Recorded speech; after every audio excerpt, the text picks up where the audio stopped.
All right, so let's go over a grinder. This is probably one of the most popular tools that you are going to use. They come in handy a lot. They can make a bad weld look better. If you need to grind a weld flat, there's so many different uses, as well as cutting. There's just so many ways that you could use this, and so many helpful ways as you are welding and building. A couple things. Anytime you are working with a welder or the grinder, you want to make sure that your power cord is always unplugged. Never work on it or take a wheel off or take the head off, the grinding pad off with the power plugged in. 2, you always want to make sure that you keep this handle on.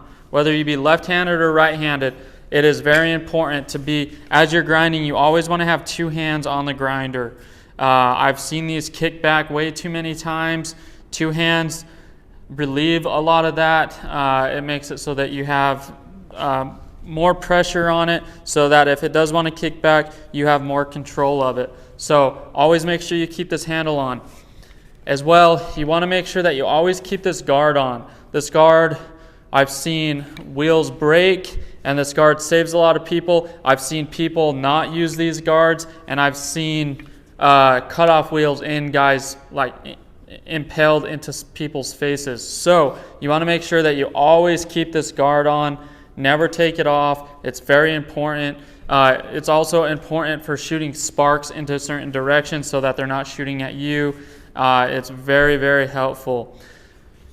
Safety-wise, as you're using a grinder, you always want to make sure that you have safety glasses. Always use safety glasses. I've never heard of a successful eye replacement. So we only have 2 eyes. You always want to make sure that they are protected. For even more protection, I recommend a safety shield over your safety glasses. This works great, as sparks tend to fly with the cutoff wheels, the abrasive cutoff wheels, or the abrasive grinding wheels. They shoot a lot of sparks. So you want to make sure that your face is protected as well. 2, these are big earplugs, but I definitely recommend earplugs as well. Whether it be the big ones or the smaller ones that you could just put into your ear, always have earplugs as you are using your grinder. There are multiple attachments for a grinder, but the most popular ones, there's a wire wheel. There's a cutoff wheel, and it does exactly that. It's to cut metal. A standard abrasive grinding pad. And then you have what they call a flapper disc. It's basically just a sanding pad. It's perfect for grinding things flat and smooth, and it always comes out really nice. So that's basic grinder and grinder safety. Always make sure that you practice safety first. These things could be very dangerous. I've seen way too many accidents happen with a grinder. I would recommend also, as you're using it, to wear gloves, and always make sure that when you're taking the wheel off that you use the tool, or if you're replacing any of the heads on the grinder, always make sure you use this tool to get the right torque down that you need. Instead of just doing it with your hands, sometimes you don't get them very tight. And I've even seen I've seen people use just their hands to tighten these down, and I've seen them come off as people don't tighten them down as tight as the tool can. So always practice safety first. This is a very dangerous tool, but it's very helpful, and it could help you get through a lot of troubles, but it could also cause a lot of troubles too. So always just make sure you're practicing safety first as you're using a grinder. So as we go over grinder safety, I am not an OSHA certified safety guy. I'm just telling you certain things that I've learned over time that have helped me and that I've seen and I've been taught. A good reference for grinders is the owner's manual itself, to show you basically how to properly operate it, how to properly put the heads on, and so on and so forth. But always practice safety. If you have any concerns, make sure you talk with a safety professional before you use this tool. So So to set up a grinder to get it ready for use. So normally you have these two washer pieces that go on. So for different wire wheels or for different abrasive wheels or different sanding pads, it's going to be set up a little bit differently. I'm going to put on a flopper disc and a cutoff wheel. So you can see here, this looks, it matches this bottom half, so that is going to slip into there first. And then you're going to have a little edge there, so your cutoff wheel or your flapper wheel could sit in there. So that's going to go on first. Then you put on your piece. So in this case, it's going to be a flapper wheel. And I'm going to use the flat side for this. You're going to want to get it just hand tight, make sure everything's in line and centered onto the piece as needed. And then you're going to want to, how you tighten it down, on the back side there's normally a button, and you twist the piece.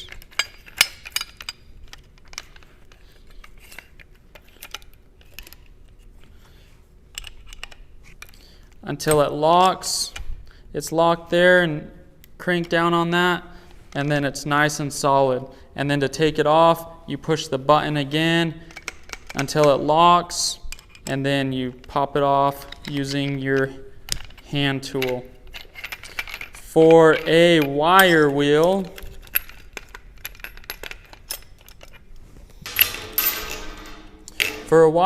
normally it's just threaded. So you don't use any of the other washer threaded pieces. You just put the wire wheel on, twist it on. And how you tighten this down on the back side, you could either use a small crescent or your tool, stick it in there and tighten it down, get it nice and snug, and it's ready to work. And then as you take it off, you loosen it with your piece. Hold this back button until it locks. Loosen it. Screw it off. And it's ready to go. For an abrasive, thicker grinding pad, you're going to want to get your pieces back on. The only thing that's going to be different about this is you could see that there's a gap basically between this piece and the wheel itself. So you're going to flip this over. You could see that there's a spacer in there, and that's going to go face down. And then you're going to get it hand tight, and then you're going to tighten it with your tool. So that's the differences between a flapper wheel, a standard grinding pad, and a wire wheel.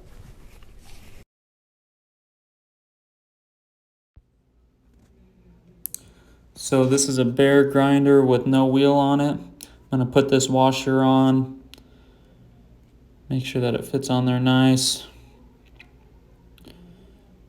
Then I'm going to grab this abrasive grinding wheel. You can see there's a little bit of gap from that washer I put on and that grinding wheel. You're going to want to put the washer on correctly. There's two ways of doing it. There's a flat side, and then there's another side with a spacer. I'm putting the spacer down to make up for that room between the washer and the grinding pad itself. Get it on there snug, and then tighten it down as you can see there. It's nice and snug, ready to grind. I'm gonna take it off. Finish taking it off by hand.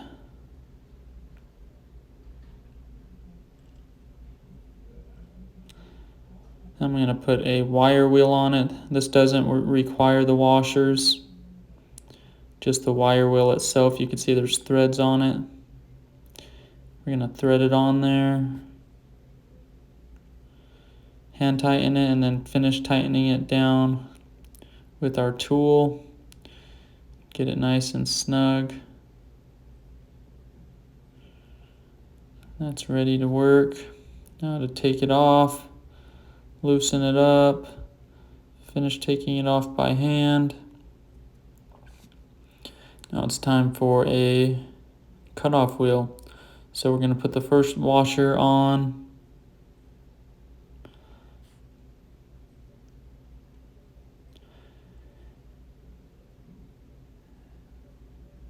Put the sanding wheel on, or a flapper disc. And on this side, you can see that we're going to use the flat side. We're going to put it on flat because there's no gap between the bottom, the washer below the flapper disc and the washer that we are putting on. Hand tighten that and then finish tightening it down with the tool. Get it nice and tight and it's ready for some work. We'll take it off and this time we'll put the cutting wheel on. I made a little mistake. We put on the flapper disc before the cutoff wheel, but we're going to put on the cutoff wheel now. You can see it's thinner, perfect for cutting stuff off. You're going to have the washer on first, then put the cutoff wheel. You can see there it's flush with the washer and the cutoff wheel. So you're going to put the top washer on the flat side down. Like so. Put that on. Screw it on there, get it hand tight, and then once again use the tool to finish tightening it all the way down. And that cutoff wheel is ready to do some cutting.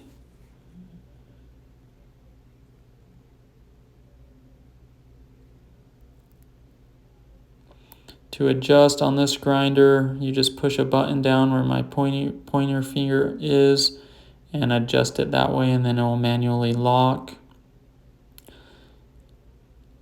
That's really a really nice option on this grinder.